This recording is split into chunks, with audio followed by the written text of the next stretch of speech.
Let me ask you something right at the beginning, and I want you to sit with it for a second instead of brushing it off like one more late-night YouTube video question. What if sleep has never been what you were told? What if every night when you close your eyes, it isn't about rest, it isn't about shutting down, it isn't about drifting into nothing, but instead about your soul waking up, shaking free of the body, and stepping into something ancient, real, and perilous? And let me make it even sharper.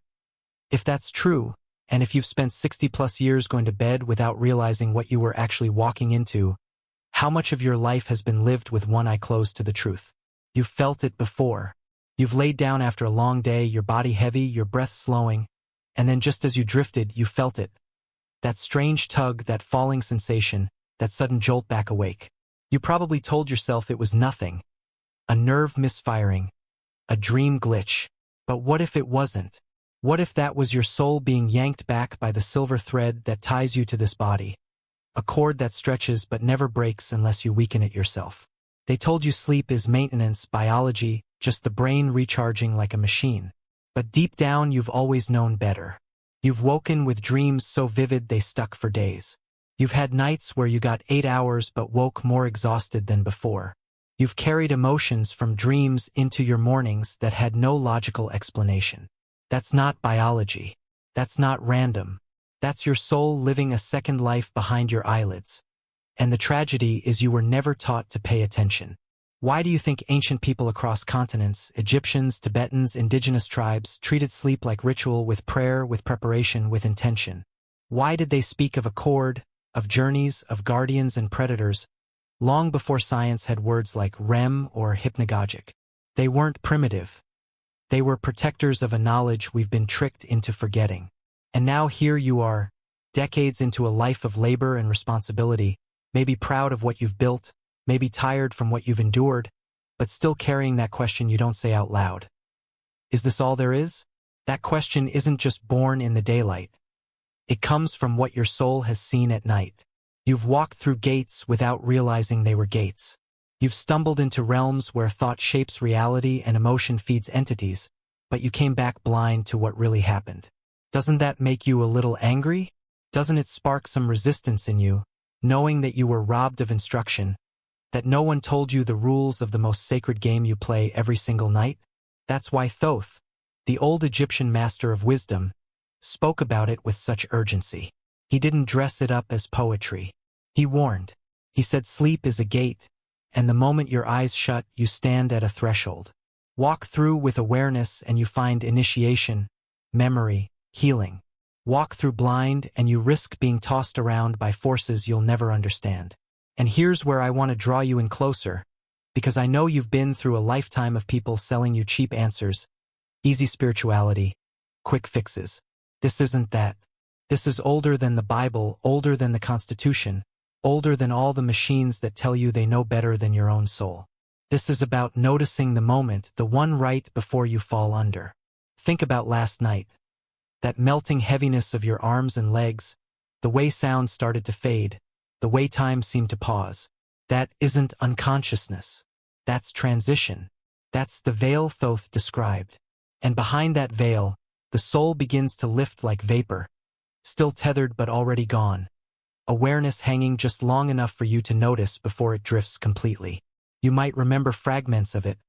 Streets that looked familiar but bent in impossible ways. Faces that shifted, timelines collapsing. Science calls it dream distortion, but Thoth called it the etheric plane, the shadow of the world you know, a realm of echoes where unprocessed thoughts and emotions cling like fog. You've walked there countless times. You've seen it but dismissed it. And here's the dangerous part. If you fall asleep carrying fear, anger, resentment, that fog thickens, and your soul shapes it without you realizing it. You become trapped in your own unresolved mess, projecting prisons instead of finding freedom. And yet, that's only the first layer. If your silver cord is strong enough, if you have clarity or even the faintest intention, you go deeper into the astral. That's where thought and emotion don't just tint the environment, they build it. The sky darkens when you're afraid. Light pours in when you're joyful.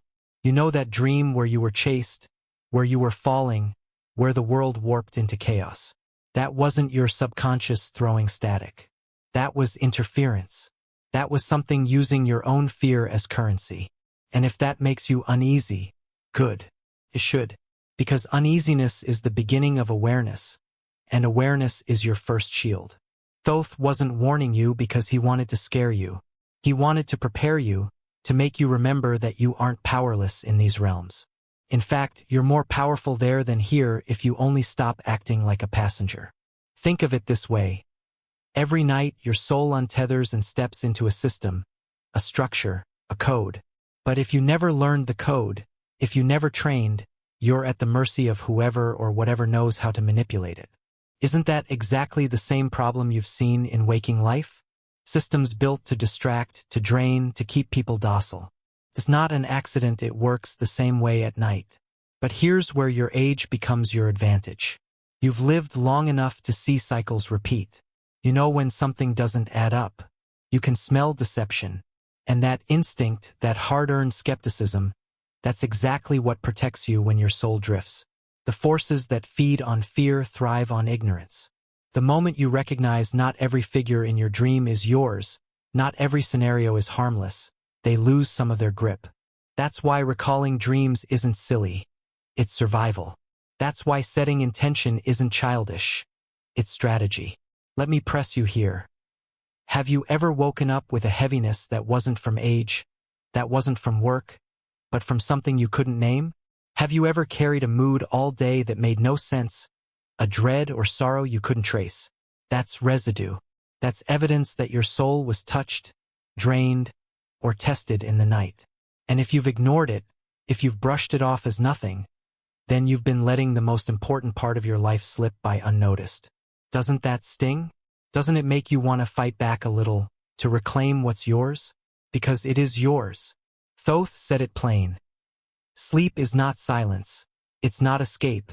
It's initiation. Every night is a mission. And now that you know it, you can't unknow it. You can't walk into bed tonight pretending it's just about shutting down. You'll hear my words echo when you feel that shift, that veil lowering, that silver cord tugging. You'll remember that you're standing at a gate. The only question is whether you'll step through blind again, or whether you'll step through awake, ready to see, ready to resist, ready to reclaim the sacred space of your own soul. And if you've ever thought you were too old to start something new, let me remind you, the night doesn't care about your age. The gate opens regardless. And the wisdom you carry, the years of seeing through lies, might make you more prepared than anyone younger to finally walk through it awake. That's what chapter 1 of this journey is about. The awakening to the truth that you've been sleeping through the most important part of your life. Not sleeping as in unconsciousness, but sleeping as in ignoring. And that ends now if you choose it. You've already walked through the first gate with me, so let's not stop now, because if chapter 1 opened your eyes to the fact that sleep isn't rest but initiation, then chapter 2 must push you to see what waits once you cross that veil. I want you to remember something before we go further. You've spent your life navigating systems designed to confuse you, to drain you, to keep you distracted. That didn't just happen in the daylight, it mirrored what was happening in your sleep. So let me ask you again, and I want you to answer honestly to yourself. Have you ever had a dream so real, so vivid, that it haunted you for days, or a nightmare that felt orchestrated? Like it wasn't random at all? If you nodded, then you already know deep down that what I'm saying isn't fiction. It's memory. You've been there. You just weren't told what it was. The ancients, the Egyptians, the Tibetans, even the mystics scattered across Europe and the Americas, all taught that after the body lets go and the silver cord stretches, the soul moves through layers. The first, the etheric, is like a distorted reflection of this world. Streets that lead nowhere, familiar faces that warp, rooms you know bending into impossibilities. That's just the threshold. Most people stop there, wandering through their own echoes, stuck in leftover thoughts. But beyond that comes the astral, and this is where the stakes rise, because in the astral, thought and emotion don't just influence reality, they create it. When you're afraid, the world bends into darkness. When you're joyful, light pours in from everywhere. And here's the catch. It isn't just you doing the creating. Countless others are there too. Souls, fragments, entities, forces both benevolent and malevolent, all weaving that space into something shared. Think of it like walking into a city where everyone paints the walls with their feelings. If you've got a strong chord, clear intention, maybe your section shines with calm or courage. But if you're scattered, heavy with anger, fear, or despair, your corner twists into something grotesque. And that's when others notice. Because in the astral, your energy is currency, and just like in the daylight world where predators sniff out weakness, there are entities there that feed on it. Not monsters with claws, but subtle manipulators who provoke your emotions, bend your dream scenes, appear as familiar faces or comforting figures just to get you to react. They don't want you to know they're feeding, and they don't need to chase. They just poke, distort, pull strings until you give off the fear or lust or confusion they crave. And every time you wake drained, heavy, foggy, wondering why 8 hours felt like none, you may have just been harvested in the astral without knowing it. Does that make you angry? It should, because you've lived a long life and no one told you this truth. Not in school, not in church, not in science textbooks. You were trained to believe nightmares are harmless, random firings of neurons. But the old ones, the keepers of wisdom, warned otherwise. They said these are not dreams but transactions. You give, they take. And passivity is surrender. Now think about how that mirrors your waking life. How many times were you told to sit still, trust the system, not ask questions, just accept the story? And every time you did, something in you dimmed, some energy drained. Doesn't it look the same? Night and day reflect each other, and the same forces that profit from your unconsciousness during the day thrive on it at night. But I'm not here to scare you. I'm here to light a fire under you, because you're not powerless. You never were. The moment you start remembering, the moment you start recording those fragments in the morning, setting intention at night, choosing to walk through that gate aware, the whole balance shifts. These entities, these parasites, lose grip the instant you recognize them. They depend on your ignorance. Awareness is a shield, and calm is a sword. That's why Thoth taught that emotional sovereignty is protection. If you can stay steady in the storm, even in a nightmare where the walls close in, you cut off their food supply. They starve and you stand untouched. That's not fantasy, that's discipline. And here's where we step higher, because not every realm is a trap. Above the astral lies the mental plane, a space of pure knowing, where the records of every life, every lesson, every truth are stored. Call it the Akashic if you want, but don't imagine some dusty cosmic library. It's more alive than that. It's vibration, insight, memory beyond time. Few reach it, fewer remember it, but when you do, you return with wisdom that shifts your waking life forever. Have you ever had a dream that felt less like fantasy and more like instruction? One that gave you an answer, or showed you a healing, or delivered a message so clear it changed the way you lived? That's the mental plane brushing against you. That's your soul tasting real food instead of scraps. And here's where the rebellion begins. Because if enough of us start to treat sleep as sacred, if enough of us start stepping into those realms with awareness, the entire game changes. The predators can't feed the same way. The manipulation loses its grip. The system that thrives on your unconsciousness starts to crack. Isn't that worth the effort of remembering a dream, of setting an intention, of claiming what has always been yours? At 60, 70, it's not too late. In fact, you may be better positioned than anyone younger, because you've known loss, you've known fear, you've known manipulation in the waking world, and now you can recognize its twin in the astral. That recognition is power. So let me give you something practical, because I don't want this to stay abstract. Tonight, before you close your eyes, don't just collapse into sleep like usual. Stop. Ask yourself, where am I going? What is my soul trying to show me? Say it out loud if you have to. Write it down. That small act of intention shifts your trajectory. It's like setting your compass before a journey. And when you wake, even if all you recall is a fragment, honor it. Write it. Treat it like sacred code, because that's what it is. Over time, those fragments form patterns, and those patterns become a map. And with a map, you stop stumbling blind. You start navigating. The danger isn't in sleep. The danger is in ignorance. Thoth warned of it thousands of years ago, and here you are living proof of why he was right. You've already lost decades to unconscious nights. But you don't have to lose another. You can resist. You can reclaim. You can turn sleep from a trap into a training ground. Every night you choose awareness is another night you stop leaking energy and start gathering strength. And when you gather enough, the parasites don't just avoid you, they fear you. Because a soul awake in a world built for sleepers is untouchable. So ask yourself tonight, and really mean it, do you want to keep walking into the astral blind, an open target for anything that wants a bite? Or are you ready to walk in with eyes open, steady, sovereign?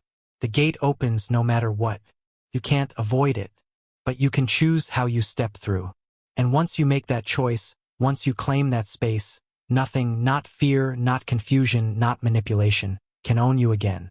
That's the heart of this chapter. That's the challenge. To stop being a passenger in your own sleep and start being the navigator your soul always meant you to be.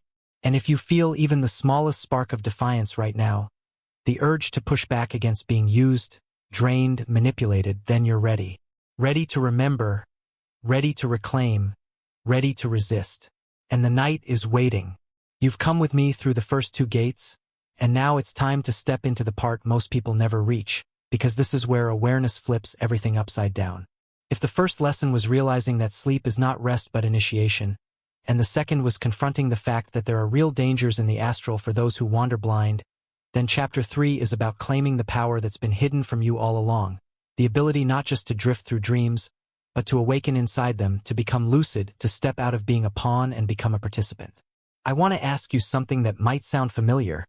Have you ever had a dream where suddenly you realized, wait a second, I'm dreaming? Maybe you were flying, maybe you were running, maybe you were in some impossible place, and in an instant the clarity hit you.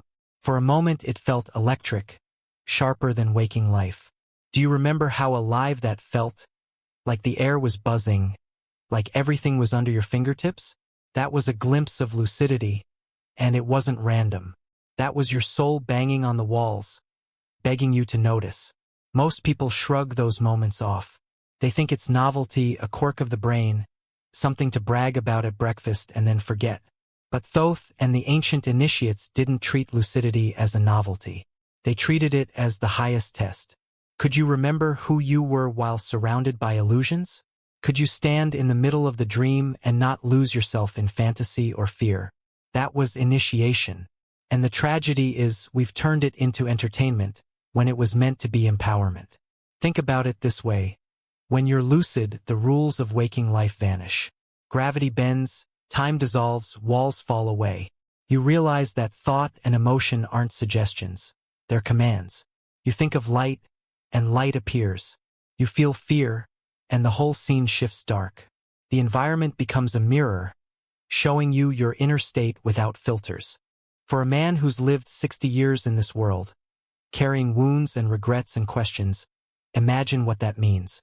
In lucidity, you're shown the truth of yourself, not in lectures or sermons, but in raw symbols and direct reactions. If you've carried anger, it will rise. If you've buried grief, it will surface.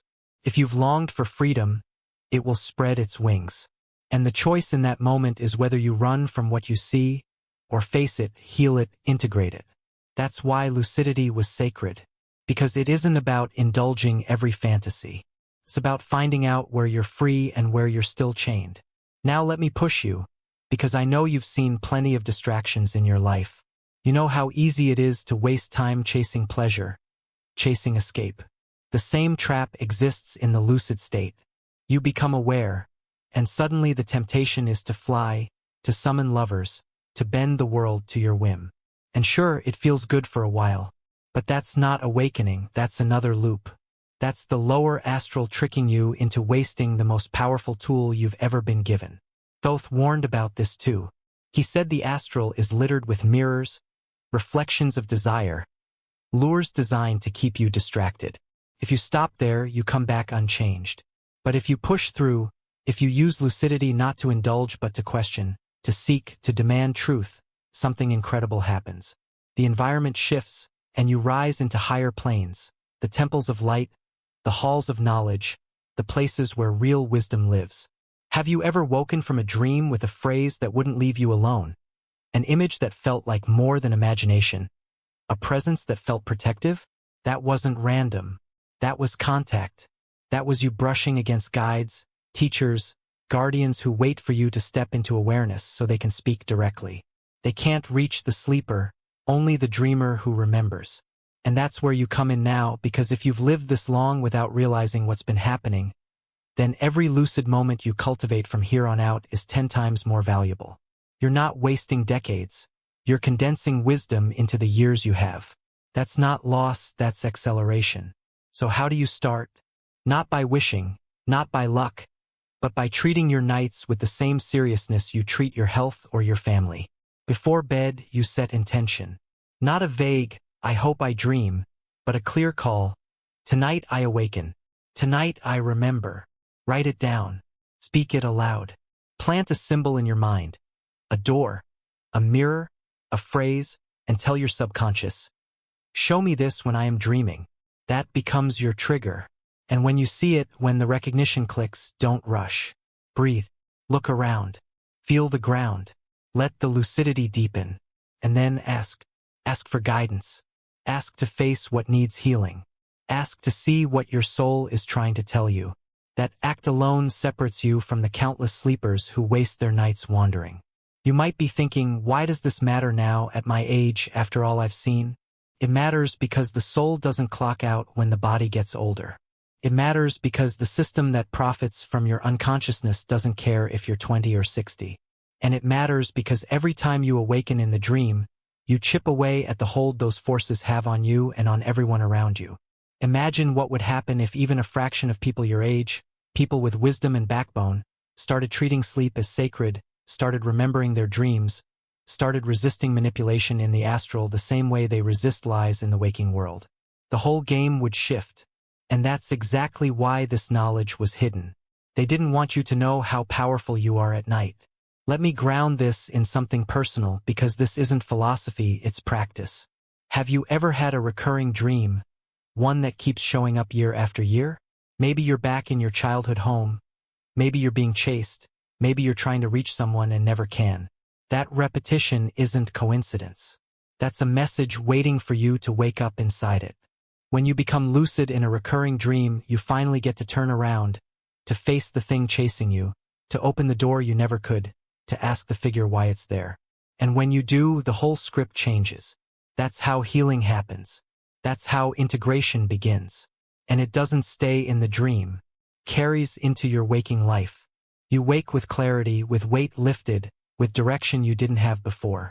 That's why lucid dreaming was considered a rite of passage in ancient temples. They didn't let initiates just study texts or recite prayers. They guided them into darkness, into silence, into sleep, because they knew the real trial wasn't memorizing words. It was remembering the self in the middle of illusion. Could you hold your identity when the world bent? Could you stay steady when shadows tried to scare you? Could you resist temptation when fantasies danced before you? That's the test. And you've already been living tests your whole life. Losses, struggles, betrayals. Now you're being invited to face them in a new arena. One where the stakes aren't money or reputation, but energy and awareness. Here's what I want you to hold on to. Lucid dreaming isn't rare. It's trained. Every person who becomes consistent at it starts by doing the small things. Recording dreams in the morning. Setting intention at night. Practicing awareness during the day. Asking, am I dreaming? When something feels odd. Over time, the habit seeps into the dream, and suddenly you ask the same question while asleep, and the answer is yes. And when that happens, you wake inside the dream, and the training begins. You stop being a consumer of illusions and become a creator of meaning. And this is where the rebellion sharpens, because in a world that thrives on your numbness, lucidity is dangerous. It makes you unprogrammable. It shows you that reality is shaped by belief, by thought, by feeling, not by authority or control. Once you've seen that in the dream, you start seeing it in the day. You stop buying the stories that keep you small. You stop feeding the fears they sell you. You begin to walk differently, speak differently, choose differently, because you know the truth now. You are more than the roles you were given, more than the systems you were told to obey. So let me ask you directly, are you willing to take back your nights? Are you willing to stop letting them drain you, distract you, manipulate you, and instead turn them into sacred ground?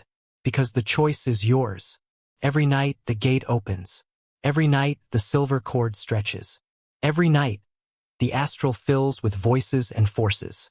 You can stumble through again, or you can enter awake, lucid, intentional. And if you do, the shift won't just be in your dreams. It will bleed into your days, into your choices, into your very sense of self. You'll wake lighter, clearer, more aligned. You'll start living not just as a body that sleeps, but as a soul that remembers. That is chapter 3, the turning point, the moment when sleep stops being survival and starts being initiation. And the only thing standing between you and that awakening is the decision to take it seriously, to treat your nights with reverence, to remember that your soul has been knocking for decades, waiting for you to finally open the door. So tonight, when you lay down, when you feel that familiar drift, don't waste it. Intend, prepare. And when lucidity comes, as it will, hold steady, look around, and claim the world that's been waiting for you all along.